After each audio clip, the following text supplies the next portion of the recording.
The clang of metal boots echoed down the narrow corridors, each step rattling through the reinforced walls of the orbital citadel.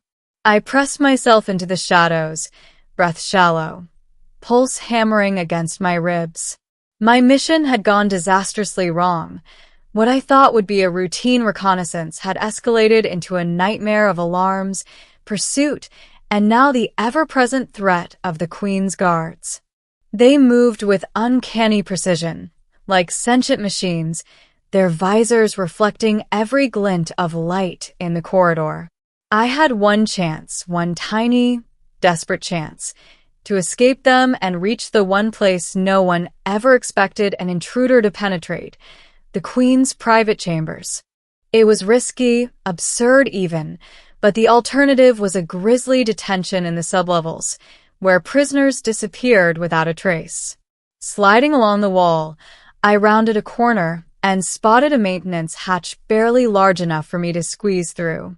The hatch led to a service shaft I had memorized from stolen schematics months ago. Timing was everything. I counted the footsteps. 1, 2, 3, and dove through the hatch just as the guard shadows swept past the corridor. The shaft was narrow, the air stale and mechanical. I crawled, inch by inch, my hands scraping the metallic walls, every movement threatening to betray my position. The hum of the life support systems above mixed with the distant alarms. I could hear the Queen's palace guards coordinating over comms, their voices clipped and precise. Every second stretched into eternity, and every breath I took felt like it would echo and reveal me. After what seemed like hours, though in reality it was only minutes, I emerged through a hidden panel into a dimly lit corridor. I recognized it instantly. It was one of the private access routes to the Queen's chambers, a section reserved only for high-ranking aides and her closest attendants. Security here was supposed to be infallible, yet somehow, through a combination of luck, skill, and desperation, I had made it. I pressed my back against the wall, listening. The corridor was empty. My heart slowed fractionally, though I knew I couldn't linger. The Queen's chambers were just ahead. Stories told by defectors and whispered rumors had painted the room as a place of both opulence and menace, a space where the Queen was said to commune with artifacts of unimaginable power. No one had ever survived a direct encounter, and yet, for reasons I couldn't explain even to myself, I had to see it. The final door loomed ahead, massive and adorned with alien sigils that shimmered faintly in the dim light. A biosensor panel glowed at the side, scanning for authorized personnel. I had no clearance, no ID, nothing but my will and an improvised hacking device that might as well have been a piece of scrap metal. I pressed the device against the panel, praying. The machine hummed and whirred, lights flashing in rapid succession. A soft click echoed, and the door slid open. I stepped inside. The chamber was beyond anything I had imagined.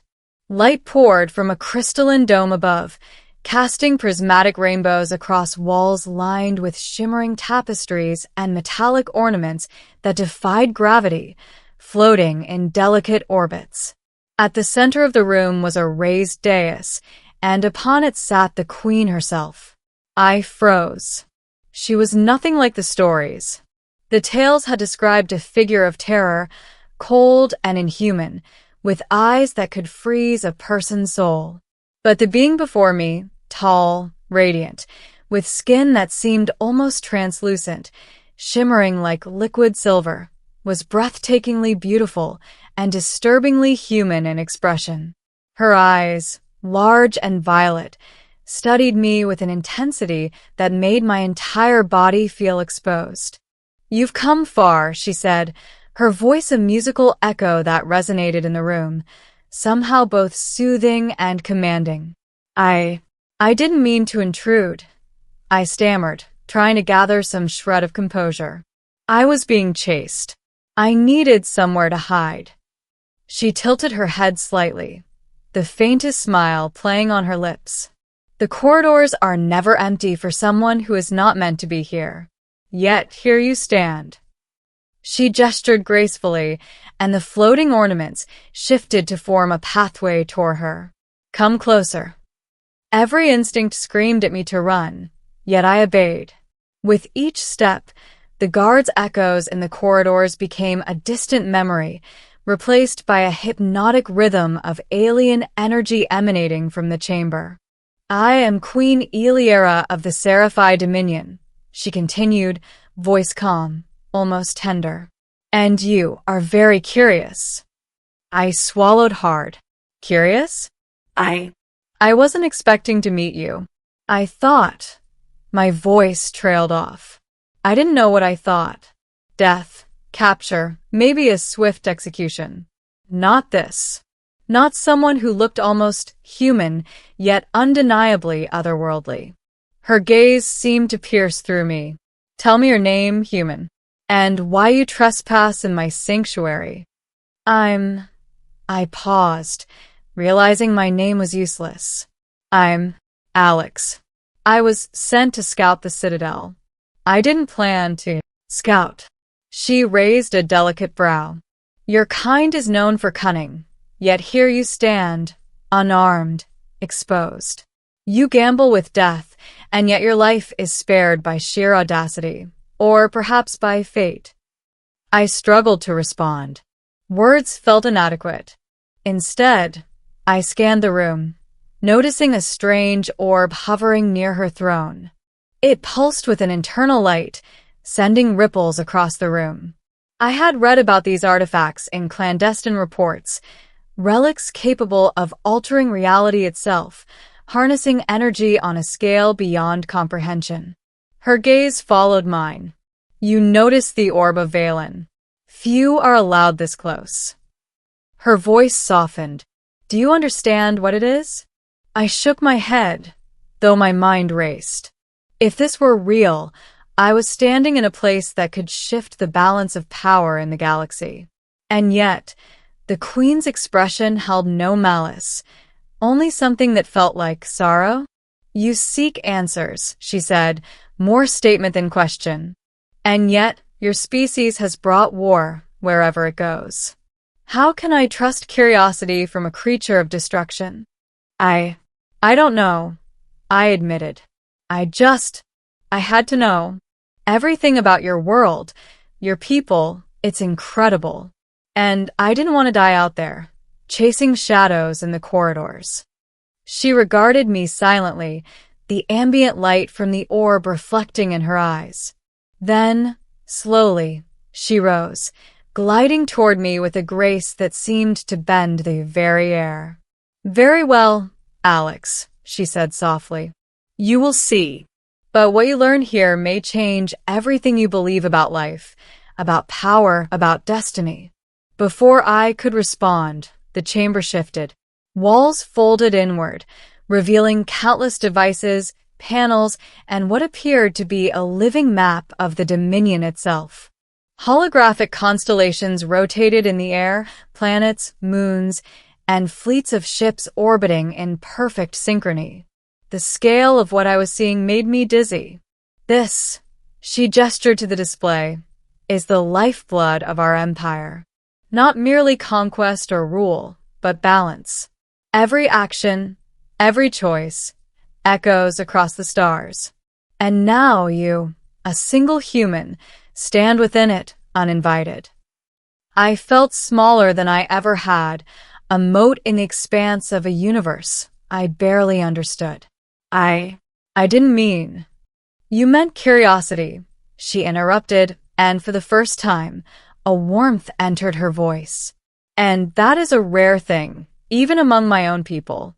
You have survived because you do not conform, Alex. You see beyond fear." Her words were disarming, and yet the danger was real. Somewhere beyond these walls, the guards were still searching. My presence here was a fluke, a momentary alignment of fate and audacity.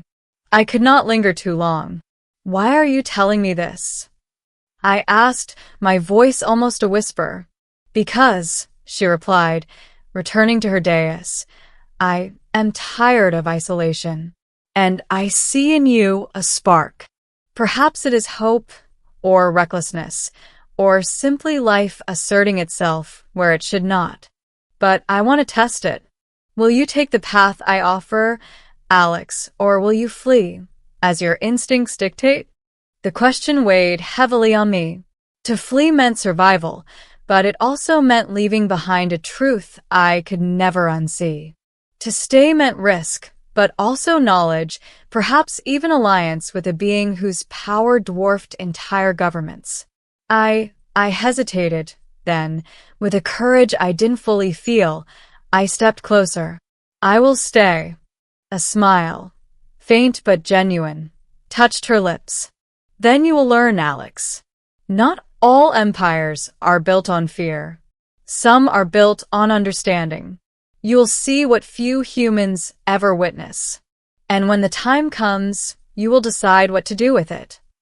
The orb of Valen pulsed once, then twice, bathing the chamber in a brilliance that felt almost alive. I felt a rush of energy, a flow of knowledge, insight, and memory that was not mine. Images of worlds, civilizations, histories I had never known streamed through my mind. And in that moment, I understood why the Queen's chambers were forbidden. Not for security alone, but because the power here could overwhelm the unprepared. When the light faded, I stumbled back, breathless, but aware of a shift within me. The Queen studied me with an inscrutable expression. You have glimpsed the truth, Alex. Now, choose wisely, for the next step will define not only your life, but perhaps the destiny of your entire species. I swallowed hard, feeling the weight of the universe pressing upon me. I don't know what to do. That, she said softly, is the first lesson. The knowing comes later. The door behind me began to hiss, an indication that the guards had breached the outer corridors. My window of sanctuary was closing. Yet, for the first time, fear was mingled with awe and even hope. The Queen of the Seraphi Dominion had seen me, allowed me into her inner sanctum, and offered a glimpse of power and knowledge that few could even imagine. As I turned to flee, carrying with me the awareness of worlds and possibilities beyond comprehension, I realized that this encounter would change everything. The mission I had failed, the guards I had eluded, the corridors I had crawled through, all of it led to this singular, terrifying, magnificent truth. The universe was far larger and stranger than I had ever dared to dream.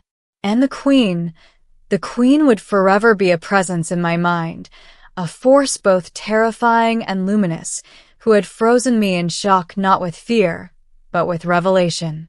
I sprinted back through the service shafts, the alarms behind me growing fainter with every twist of the labyrinthine corridors. I didn't know if I would survive this night, or if my species could ever comprehend what I had seen. But I knew one thing with certainty.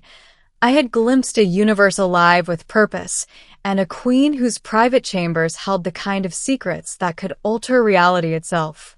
For now, I ran. But the knowledge, the awe, the shock of that moment would never leave me.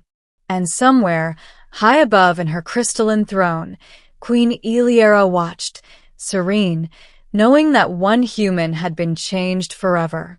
I sprinted back through the service shafts, the alarms behind me growing fainter with every twist of the labyrinthine corridors. I didn't know if I would survive this night, or if my species could ever comprehend what I had seen. But one thing was certain. I had glimpsed a universe alive with purpose, and a queen whose private chambers held secrets that could alter reality itself. The memory of her violet eyes, the pulsing orb of Valen, and the weight of knowledge she had shared would haunt me forever. I had escaped the guards, yes, but the encounter had changed me irreversibly. Somewhere above, in her crystalline throne, Queen Eliera watched, serene, knowing that one human had glimpsed the edge of possibility, and that the galaxy would never be the same for either of us.